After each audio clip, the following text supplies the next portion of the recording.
This is called Reflection. I just wrote this, so kind of bear with me. I ain't memorized it yet, but I still got it, you know. I say, this is for the fathers that are dead and gone, but chose to be absent. And as the years carried on, the disappearing act continuously happened.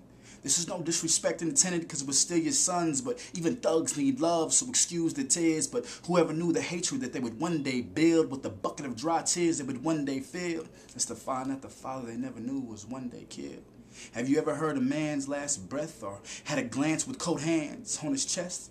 Now this young man only lives for the moment. He cracks his smile but really has no enjoyment. He wears his emotions on his sleeve and inks his life in a tablet. And the guidance that he was looking for came from figures who stood on street corners and frequently visited liquor stores and searched for life on project carpet floors while patiently waiting for his reflection to walk through project doors. But in the future, this young man would eventually have kids, but how ironic, his kids don't even know who he is.